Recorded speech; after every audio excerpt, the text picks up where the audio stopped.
Good morning students.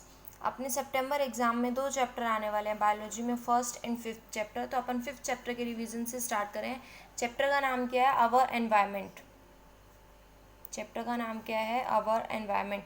देखो, environment क्या होता है? किसी भी लिविंग ऑर्गेनिज्म के आसपास में जो भी एरिया है, उस एरिया के अंदर क्या क्या चीज़ें आ रही हैं उसको अपन क्या बोलेंगे? एनवायरनमेंट बोलेंगे। ठीक है। अब इस एरिया के अंदर अपने पास में क्या क्या आते हैं? पानी पानी आता है, वाटर आता है, एयर आती है, सॉइल आती है, और कुछ आसपास में दूसरे ऑर्गेनिजम्स आते हैं। ठीक। तो जब वाटर, एयर, सॉइल है, इनको अपन क्या बोलते हैं? Physical component. इनको अपन क्या बोलेंगे? फिजिकल या फिर एबायोटिक कंपोनेंट बोलेंगे। ठीक है। और जो दूसरे कोई लिविंग ऑर्गेनिजम्स आते हैं, और उन लिविंग ऑर्गेनिजम्स को अपन क्या बोलेंगे? दूसरे लिविंग ऑर्गेनिज्म है तो बायोलॉजिकल कंपोनेंट बोलेंगे या फिर बायोटिक कंपोनेंट्स बोलेंगे। ठीक है। अपने चैप्टर के अंदर फर्स्ट क्या बताया अपने को कि बायोडिग्रेडेबल और नॉन बायोडिग्रेडेबल वेस्ट क्या होते हैं। देखो, बायोडिग्रेडेबल वेस्ट का मतलब क्या होता है? डिग्रेडेबल का मतलब क्या होता है? जो वेस्ट हो जाए, यानी कि जो वेस्ट है वो खत्म हो जाए, खत्म कर दिया जाए उसको जैसे तैसे करके, और वो उसके आगे बायो लगा दिया, मतलब कि लिविंग ऑर्गेनिज्म जो है किसी वेस्ट के ऊपर फीड अप कर रहे हैं और उसके ऊपर फीड अप करने के बाद में उसको खत्म कर रहे हैं। तो बायोडिग्रेडेबल वेस्ट वो वेस्ट होता है जिसको हम हार्मलेस सब्सटेंसेस के अंदर, छोटे छोटे सिंपल हार्मलेस सब्सटेंस के अंदर कन्वर्ट कर सके कोई भी बायोलॉजिकल प्रोसेस से, तो उसको क्या बोलेंगे? अपन बायोडिग्रेडेबल वेस्ट बोलेंगे। ठीक है। अब इसमें कौन से लिविंग ऑर्गेनिजम्स यूज किए जाते हैं? माइक्रो ऑर्गेनिजम्स आते हैं। वो माइक्रो ऑर्गेनिजम्स क्या करते हैं? एंजाइम्स को रिलीज करेंगे, और वो एंजाइम्स उस सब्सटेंस के ऊपर, जो भी अपना वेस्ट है उसके ऊपर काम करेंगे और उसको सिंपल सब्सटेंसेस के अंदर तोड़ देंगे। ठीक है। तो अपने पास में एग्जाम्पल क्या है बायोडिग्रेडेबल वेस्ट के? काउ डंग, वेजिटेबल, फ्रूट हो गया, कॉटन हो गए, पेपर हो गए, ये सब क्या है? बायोडिग्रेडेबल वेस्ट है। इनको कम्प्लीटली खत्म किया जा सकता है। अच्छा, अगर पूछे कि वेस्ट क्या होता है, तो वेस्ट वो चीज़ है जो अपन ने यूज़ की थी कभी, ठीक है, और अभी अब उसको अपने को रिक्वायरमेंट नहीं है, नीड नहीं है, और उसको डिस्कार्ड कर दिया गया, अपन ने उसको निकाल दिया आपने। ठीक है। तो उसको क्या बोलेंगे? अपन वेस्ट बोलेंगे। नेक्स्ट क्या अपने पास में? Non biodegradable waste. नेक्स्ट क्या है? Non biodegradable waste. देखो, नॉन बायोडिग्रेडेबल का मतलब क्या हो गया? ऐसा वेस्ट जिसको अपन बायोडिग्रेड ना कर सके, यानी कि लिविंग ऑर्गेनिजम्स उसको खत्म ना कर सके, उस वेस्ट को अपन क्या बोलेंगे? नॉन बायोडिग्रेडेबल वेस्ट बोलेंगे। ठीक है। सिंपल हार्मलेस सब्सटेंसेस के अंदर इनको तोड़ नहीं सकते हैं अपन। जैसे कि एग्जांपल क्या हो गया अपने पास में? प्लास्टिक हो गए, पॉलीथीन बैग्स हो गए, फाइबर हो गए, बॉल पेन, जो पॉइंट जो अपना बॉल पेन होता है इसका रिफिल हो गया, ऊपर की ग्लास के आइटम हो गए, इन सबको अपन कंप्लीटली खत्म नहीं कर सकते हैं हार्मलेस सब्सटेंसेस के अंदर, छोटे छोटे हार्मलेस सब्सटेंस में। तो इसको क्या बोलेंगे अपन? नॉन बायोडिग्रेडेबल वेस्ट बोलेंगे। डीडीटी हो गई, मरकरी हो गई, ये सब क्या है? नॉन बायोडिग्रेडेबल वेस्ट है। अच्छा, अब इफेक्ट क्या है बायोडिग्रेडेबल और नॉन बायोडिग्रेडेबल वेस्ट के? जो बायोडिग्रेडेबल वेस्ट है उसको अपन ने डिकम्पोज करवा दिया है। ठीक है। जब डिकम्पोज करवा दिया है तो डिकम्पोजिशन का मतलब क्या होता है? स्मॉल माइक्रो ऑर्गेनिजम्स उसके ऊपर फीडअप कर रहे हैं। तो उस डिकम्पोजिशन की वजह से, इस डिकम्पोजिशन की वजह से क्या होगा? ये जो सब्सटेंस है ये स्मेल प्रोड्यूस करेंगे। ठीक है। ये क्या करते हैं? स्मेल प्रोड्यूस करेंगे, गंदी वाली फाउल स्मेल, और उसकी वजह से अपना एनवायरनमेंट क्या हो रहा है? पोल्यूट हो रहा है। उसके अलावा यहाँ पर जो बायोडिग्रेडेबल वेस्ट हैं, उन बायोडिग्रेडेबल वेस्ट की वजह से क्या हो जाएगा? कुछ जो ऑर्गेनिजम्स होते हैं उनकी ब्रीडिंग वहाँ पर होती है, वेस्ट के अंदर होती है। जैसे कि अपने मॉस्किटो हो गए, वो कहाँ मिलते हैं अपने को? वेस्ट के अंदर जो कूड़ा कचरा होता है वहाँ ज़्यादा मिलते हैं ना, और मॉस्किटोज़ की वजह से बहुत सारी बीमारी फैलती हैं। ठीक। अच्छा, इसके अलावा जो मक्खियाँ होती हैं, मक्खियाँ भी गंदगी में ज़्यादा देखने को मिलती हैं। तो वहाँ पर जो मक्खियाँ क्या करती है? कॉलेरा डिजीज़, हैजा जो डिजीज़ कोज करती हैं, वो भी किसकी वजह से होती है? मक्खियों की वजह से होती है। और उनकी वजह वो कहाँ आती हैं? ज़्यादातर बायोडिग्रेडेबल वेस्ट के ऊपर आती हैं। ठीक। इसके अलावा जब बहुत तेज बारिश होगी तो बारिश के टाइम पर अगर हमने इन बायोडिग्रेडेबल वेस्ट को ख़त्म नहीं किया गया है, वो एज इट इज़ पड़े हुए हैं, तो वो क्या करेंगे? पानी के साथ में बहेंगे और कहाँ चले जाएंगे? जो हमारी रिवर बॉडीज़ होती हैं, वाटर बॉडीज़, उन सब के पास चले जाएंगे, उनको भी पोल्यूट करेंगे। ठीक है। नॉन बायोडिग्रेडेबल वेस्ट के क्या इफेक्ट होते हैं? जो नॉन बायोडिग्रेडेबल वेस्ट हैं, यानी कि हम मान के चले डीडीटी को अगर हम या फिर कोई पेस्टिसाइड है हमारे पास में, जिस पेस्टिसाइड का हम यूज़ कर रहे हैं हमारे खेतों में कीड़े मकोड़ों को मारने के लिए, और वो कीड़े मकोड़े तो मरे मरे, साथ में क्या हुआ? सॉइल की मिट्टी में भी चले गए, हमारी फसलों के ऊपर भी गिर गए, तो क्रॉप फील्ड्स के अंदर चले जाएंगे ये। ठीक है। और क्रॉप फील्ड्स में जाने के बाद में ह्यूमन बींग्स के अंदर जाएंगे, क्योंकि हम ही खाएंगे उन फसलों को, तो उस वजह से हमारे अंदर भी आ जाएंगे और ये हमारे बॉडी के अंदर डिजीज कॉज करेंगे। ठीक। उसके अलावा ये पेस्टिसाइड्स क्या कर रहे हैं? ग्राउंड वाटर सोर्सेज को भी कंटामिनेट कर रहे हैं, सॉइल की फर्टिलिटी रिड्यूस कर रहे हैं, सॉइल को पोल्यूट कर रहे हैं। तो ये हमारे पास में अफेक्ट हो गए बायोडिग्रेडेबल और नॉन बायोडिग्रेडेबल सब्सटेंसेस के। इसके बाद नेक्स्ट टॉपिक है अपने पास में ecosystem and it's component. Next क्या टॉपिक है अपना, इकोसिस्टम एंड इट्स कंपोनेंट। तो इकोसिस्टम क्या होता है, इकोसिस्टम का मतलब क्या है, जितने भी लिविंग ऑर्गेनिजम्स हैं किसी एक पर्टिकुलर एरिया के अंदर, चाहे कितने भी हो, प्लांट्स हो, एनिमल्स हो, ह्यूमन बींग्स हो, छोटे छोटे माइक्रो ऑर्गेनिजम्स हो, वो सब आपस में एक दूसरे के साथ में इंटरेक्ट करते रहते हैं, और साथ ही साथ में जो एयर, वाटर, सॉइल है उनके साथ में भी इंटरेक्शन को शो करते हैं, उसको अपन क्या बोलते हैं, इकोसिस्टम बोलते हैं। ठीक है, कि ऐसा एरिया जहाँ पर जितने भी लिविंग ऑर्गेनिजम्स है, जितने भी बायोटिक कंपोनेंट है, वो आपस में भी इंटरेक्ट कर रहे हैं, और साथ ही साथ में क्या कर रहे हैं, वो जो नॉन लिविंग कंपोनेंट है, physical component, water, air, soil, light, इन सब के साथ में भी इंटरेक्ट कर रहे हैं। ठीक है, तो उस एरिया को अपन क्या बोलेंगे, इकोसिस्टम बोलेंगे। तो उसमें दो टाइप आ रही है, कौन कौन से, फिजिकल और बायोलॉजिकल। फिजिकल को अपन क्या बोलते हैं, एबायोटिक कंपोनेंट बोलते हैं, और दूसरा कंपोनेंट क्या हो जाएगा इसके पास में, बायोटिक कंपोनेंट हो जाएगा। बायोटिक कंपोनेंट के अंदर सारे के सारे लिविंग ऑर्गेनिजम्स आएंगे। ठीक है, और जबकि एबायोटिक कंपोनेंट है उसमें क्या आएंगे, नॉन लिविंग थिंग्स आएंगी, जैसे वाटर, लाइट, ये सब हो गए। एक टर्म होती है अपने पास में हैबिटाट।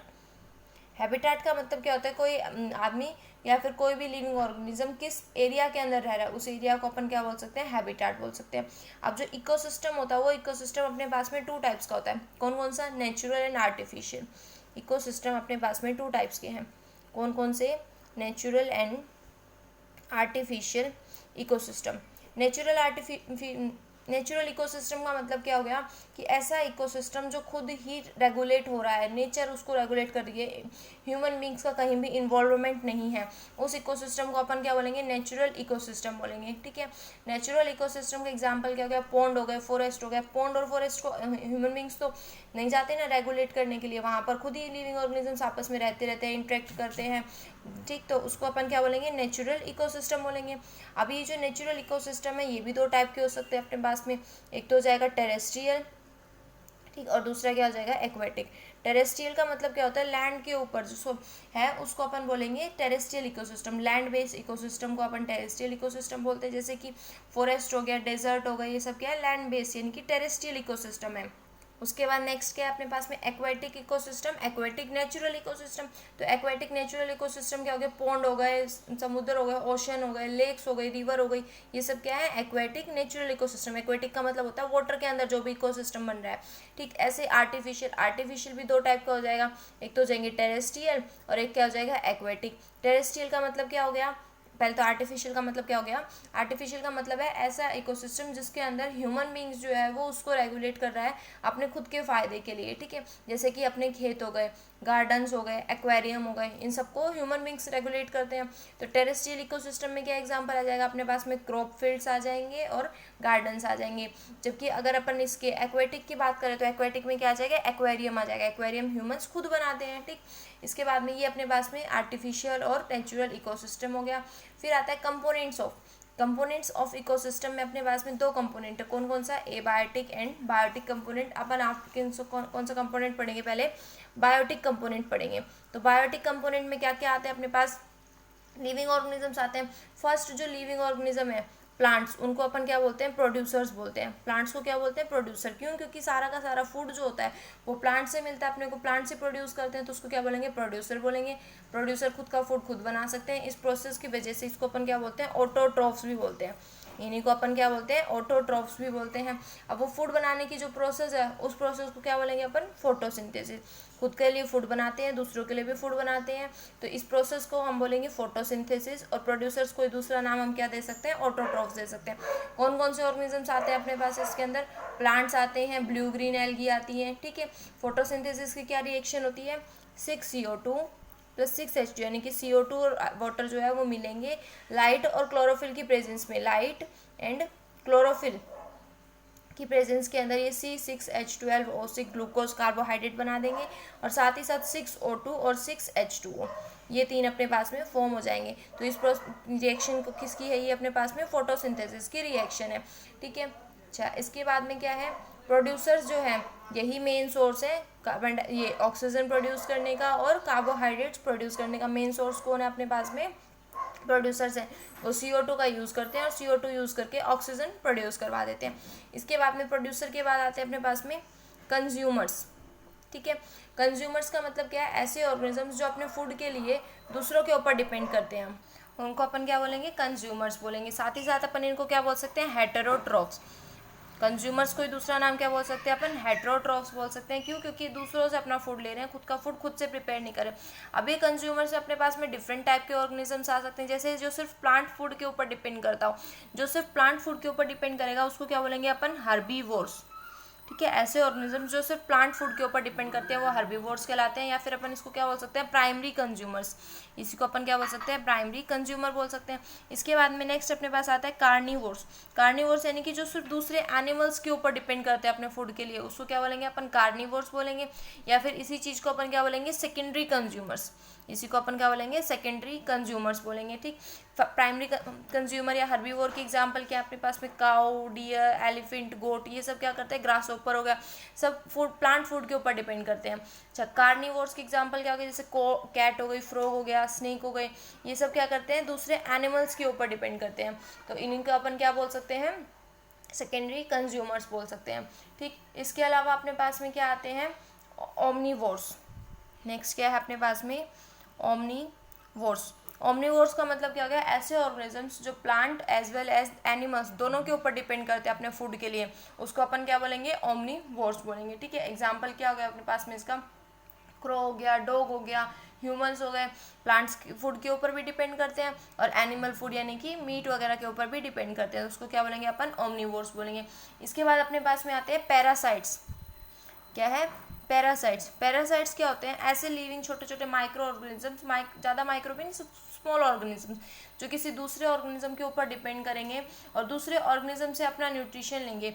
दूसरे ऑर्गेनिज्म के ऊपर कैसे डिपेंड करेंगे, उसकी बॉडी के साथ में चिपके हुए रहेंगे। ठीक है, और वो उसके ब्लड को सक करते हैं, तो उसको क्या बोलते हैं अपन, पैरासाइट बोल सकते हैं। न्यूट्रिशन उसे से ले रहे हैं, जैसे कि अगर अपने ह्यूमन बींग्स की बात करें तो ह्यूमन बींग्स में क्या होगी, लाइस, टिक्स, जूओ, ढेरे जो होते हैं वो क्या होते हैं, पैरासाइट्स होते हैं। ठीक है, उसके अलावा कुछ बैक्टीरियाज और फंगस जो होती हैं, ऐसे टेपवॉर्म हो गए, हुकवॉर्म हो गए, ये सब क्या है, पैरासाइट्स के एग्जांपल होते हैं अपने पास।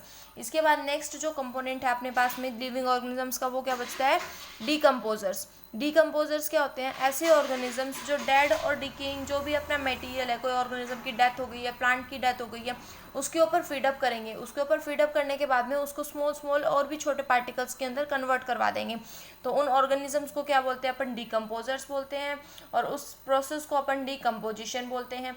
ठीक है, ये क्या करते हैं, जब ये डेड हो जाता है कोई भी एनिमल, तो उसके ऊपर डिपेंड करेंगे वहाँ ये डीकम्पोजर्स कुछ एंजाइम रिलीज करेंगे, और वो एंजाइम्स क्या करेंगे, उस ऑर्गेनिज्म को स्मॉल स्मॉल पार्टिकल्स के अंदर तोड़वा देंगे। बैक्टीरिया भी क्या है, डिकम्पोजर्स के तरीके से काम कर सकते हैं। इन्हीं को अपन क्या बोल सकते हैं, सैप्रोट्रॉफ भी बोल सकते हैं। इन्हीं को अपन क्या बोल सकते हैं, सैप्रोट्रॉफ। सैप्रोट्रॉफ क्यों बोलते हैं इनको, क्योंकि ये क्या कर रहे हैं, किसी दूसरे के ऊपर, लिविंग, डेड और डिकेइंग मैटर के ऊपर फीड कर रहे हैं। तो ऐसे ऑर्गेनिजम्स जो डेड और डिकेइंग मैटर के ऊपर फीड करते हैं उसको अपन क्या बोलते हैं, सैप्रोट्रॉफ्स बोलते हैं हम। नेक्स्ट अपने पास में बायोटिक कंपोनेंट के बाद क्या बचेगा अपने इकोसिस्टम का, एबायोटिक कंपोनेंट बचेगा। उस एबायोटिक कंपोनेंट के अंदर अपने पास में क्या आते हैं, अपने क्लाइमेटिक फैक्टर आते हैं, जो विंड है, ह्यूमिडिटी है, टेम्परेचर है, वो सब किसके अंदर आते हैं, अपने क्लाइमेटिक फैक्टर्स के अंदर आते हैं। एबायोटिक कंपोनेंट में 3 फैक्टर्स होते हैं, कौन कौन से, climatic, organic compound and inorganic compound. Climatic यानी कि अपने क्लाइमेट से रिलेटेड जो भी, जैसे कि टेम्परेचर हो गया, लाइट हो गई, और विंड हो गई, ह्यूमिडिटी हो गई। ठीक, ये सब किसके अंदर आएंगे, अपने फिजिकल फैक्टर्स के अंदर या फिर क्लाइमेटिक फैक्टर्स के अंदर। सेकंड क्या आ जाएगा, ऑर्गेनिक कंपाउंड। ऑर्गेनिक कंपाउंड क्या हो गए, कार्बोहाइड्रेट, फैट, प्रोटीन जो किसी भी लिविंग ऑर्गेनिजम्स के अंदर प्रेजेंट है उसको अपन क्या बोलेंगे, ऑर्गेनिक कंपाउंड्स बोलेंगे। ठीक है, इसके अलावा इनऑर्गेनिक कंपाउंड क्या हो गए, जैसे कि अपने एटमॉस्फेयर के अंदर कार्बन, ऑक्सीजन, हाइड्रोजन, नाइट्रोजन, ये सब साइकिल जो चलती है, साइकिल वाले कंपोनेंट्स को क्या बोलते हैं अपन, इनऑर्गेनिक सब्सटेंसेस बोलते हैं। ठीक, तो ये अपने पास में अपने बायोटिक और एबायोटिक फैक्टर्स कंप्लीट हो गए। इसके बाद है कि जो इकोसिस्टम है उसके क्या क्या फंक्शन होते हैं। तो इकोसिस्टम का क्या फंक्शन है भाई, प्लांट्स कार्बन डाइऑक्साइड और वाटर को एब्जॉर्ब कर रहे हैं, और एब्जॉर्ब करने के बाद क्या कर रहे हैं, फूड की प्रिपरेशन कर रहे हैं, तो फर्स्ट फंक्शन यही हो गया। सेकंड क्या है, कंज्यूमर्स क्या कर रहे हैं, प्लांट्स के ऊपर फीडअप कर रहे हैं। ठीक है, कंज्यूमर्स प्लांट्स के ऊपर फीड कर रहे हैं, कुछ कंज्यूमर्स ऐसे हैं जो दूसरे ऑर्गेनिजम्स के ऊपर फीड कर रहे हैं, यानी कि वो प्रोड्यूसर के अंदर जो भी एनर्जी बनी थी फूड से प्रिपेयर करने के बाद में उस एनर्जी को खुद के पास में स्टोर कर रहे हैं। जब प्रोड्यूसर्स और कंज्यूमर्स की डेथ हो जाएगी तो डिकम्पोजर्स क्या करेंगे, दोबारा से वही न्यूट्रिएंट को एनवायरनमेंट को प्रोवाइड करवा देंगे। ठीक, तो ये अपने पास में क्या हो गया, functioning of ecosystem. Next lecture के अंदर अपन पढ़ेंगे फूड चेन और फूड वेब क्या होती है। अगर इसमें किसी को कोई दिक्कत हो तो पूछ लेना, क्योंकि एग्जाम के अंदर आने वाला है ये chapter, 1st and 5th chapter. ठीक है, थैंक यू।